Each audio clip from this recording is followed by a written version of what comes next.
I'm really scared. I don't think we're going to make it. Probably by now, most of you have seen Al Gore's amazing talk. Shortly after I saw that, we had some friends over for dinner with the family. The conversation turned to global warming, and everybody agreed there's a real problem. We've got a climate crisis. So we went round the table to talk about what we should do. The conversation came to my 15-year-old daughter, Mary. She said, I agree with everything that's been said. I'm scared and I'm angry. And then she turned to me and said, Dad, your generation created this problem. You better fix it. Wow. All the conversation stopped. All the eyes turned to me.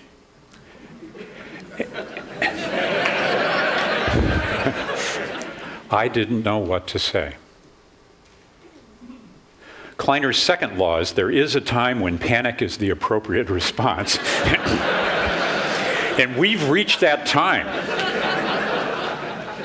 We cannot afford to underestimate this problem. We face irreversible and catastrophic consequences. We must act, and we must act decisively. I got to tell you, for me, everything changed that evening. And so my partners and I, we set off on this mission to learn more and to try to do much more.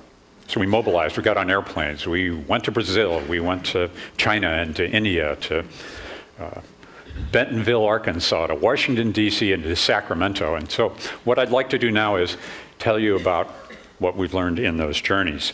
Because the more we learned, the more concerned we grew. You know, my partners at Kleiner and I were compulsive networkers. And so when we see a big problem or an opportunity, like avian flu or personalized medicine, we just get together the smartest people we know. For this climate crisis, we assembled a network really of superstars, from policy activists to scientists and entrepreneurs and business leaders, 50 or so of them. And so I want to tell you about what we've learned in doing that and 4 lessons I've learned in the last year. The first lesson is that companies are really powerful, and that matters a lot. This is a story about how Walmart went green and what that means. 2 years ago, the CEO, Lee Scott, believed that green is the next big thing. And so Walmart made going green a top priority.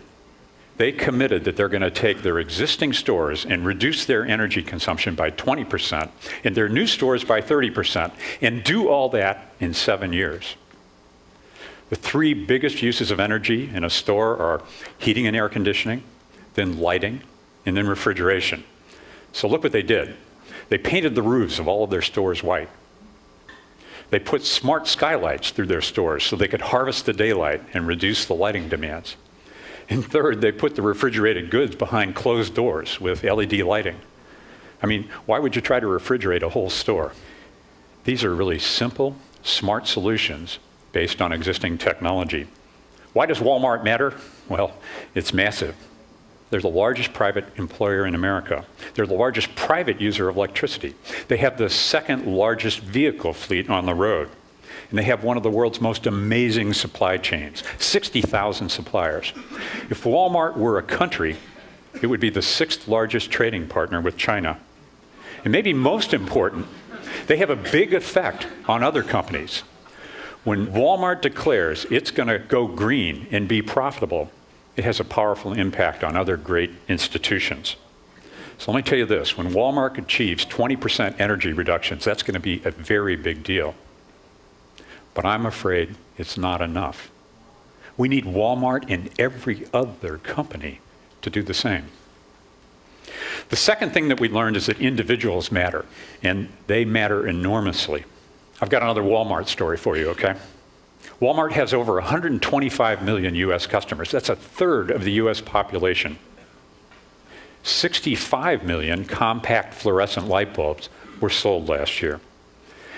And Walmart has committed they're going to sell another 100 million light bulbs in the coming year.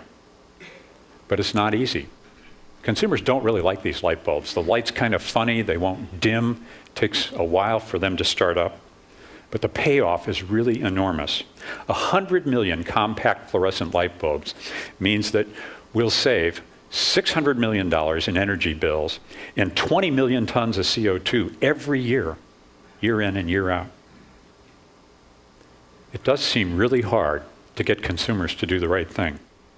It is stupid that we use 2 tons of steel, glass, and plastic to haul our sorry selves to the shopping mall. It's stupid that we put water in plastic bottles in Fiji and ship it here. It's hard to change consumer behavior because consumers don't know how much this stuff costs. Do you know?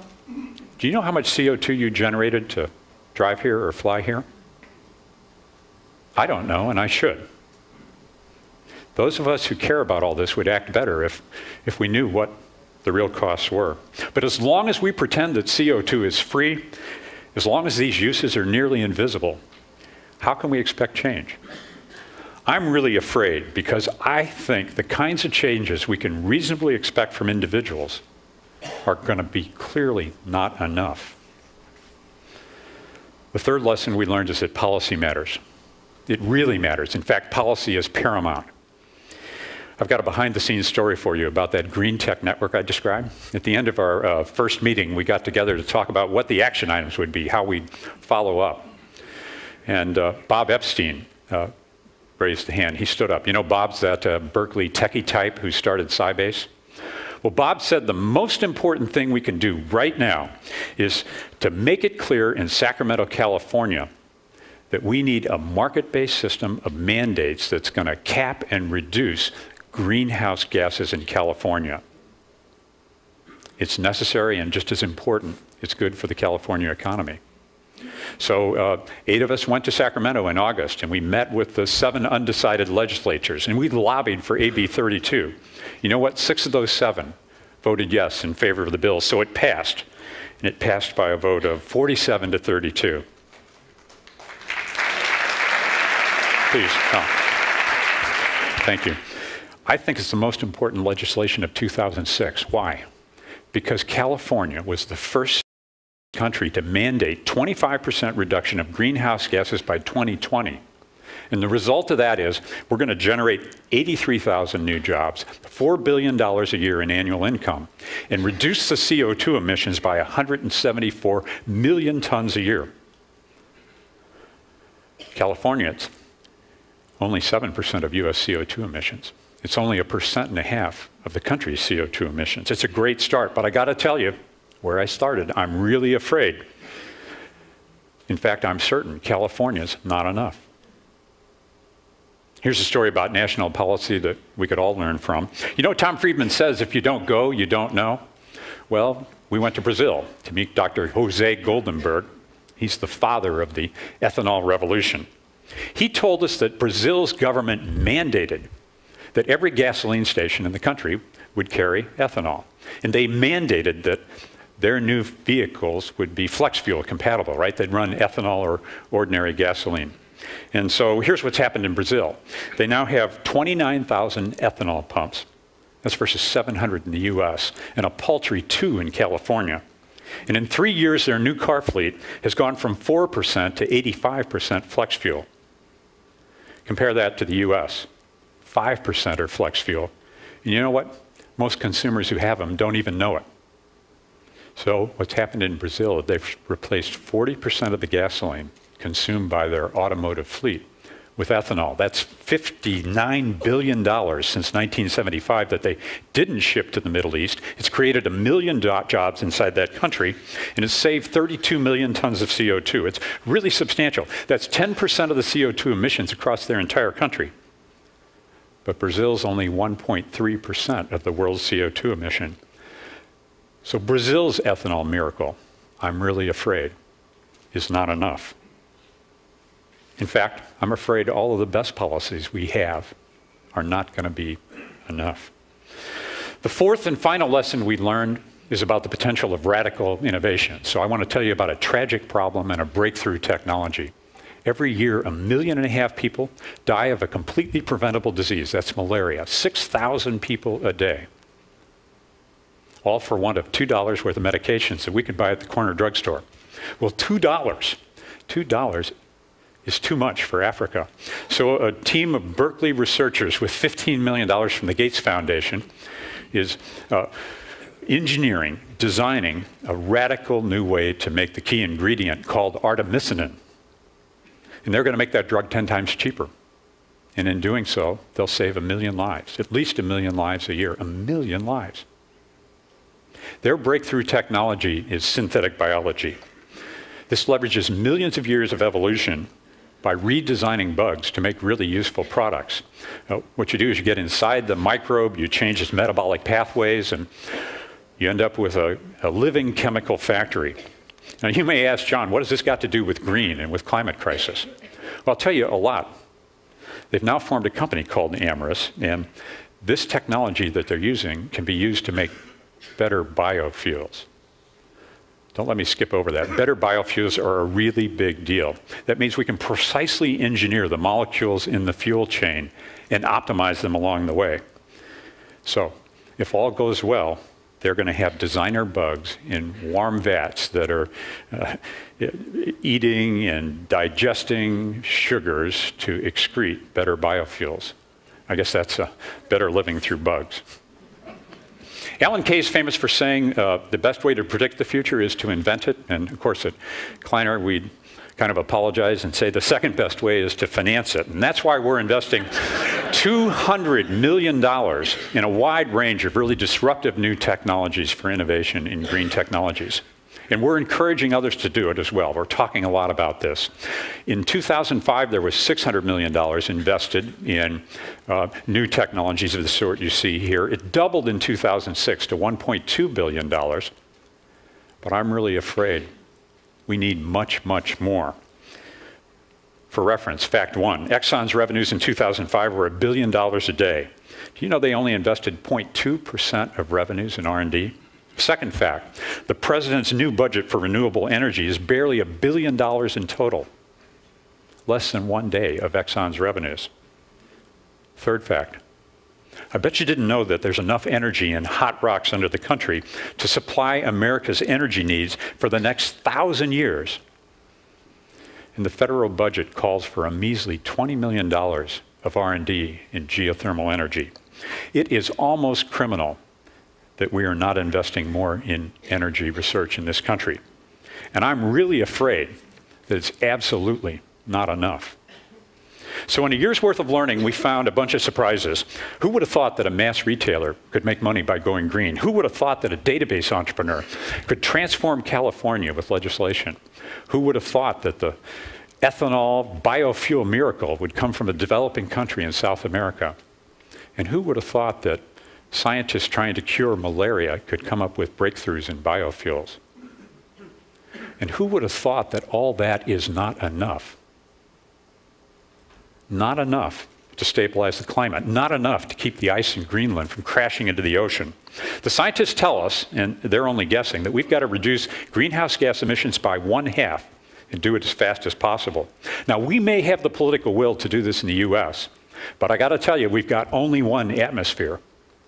And so somehow we're going to have to find the political will to do this all around the world. The wild card in this deck is China.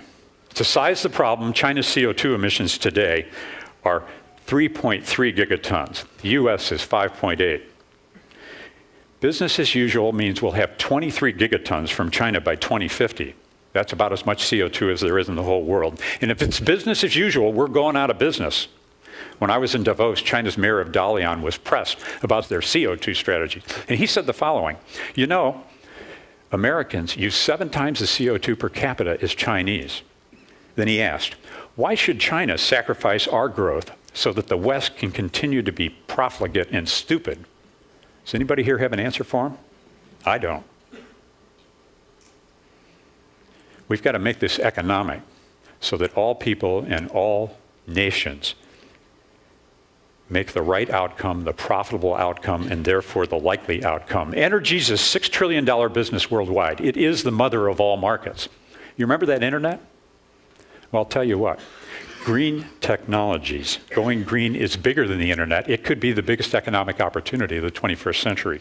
Moreover, if we succeed, it's going to be the most important transformation for life on the planet since, as Bill Joyce says, we went from methane to oxygen in the atmosphere.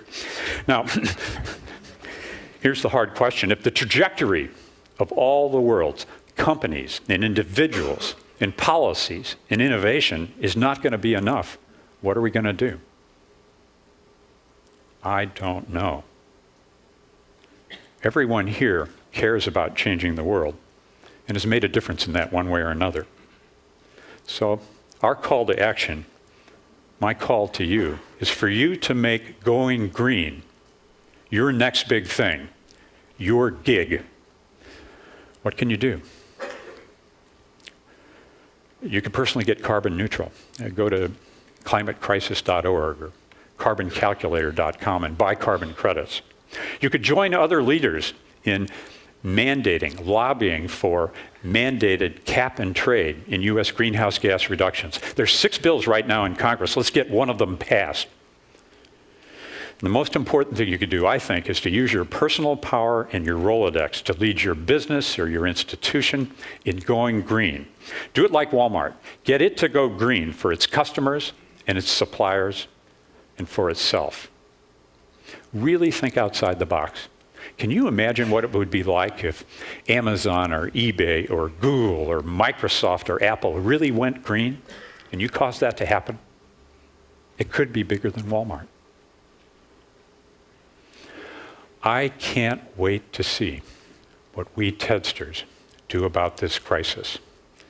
And I really, really hope that we multiply all of our energy, all of our talent, and all of our influence to solve this problem.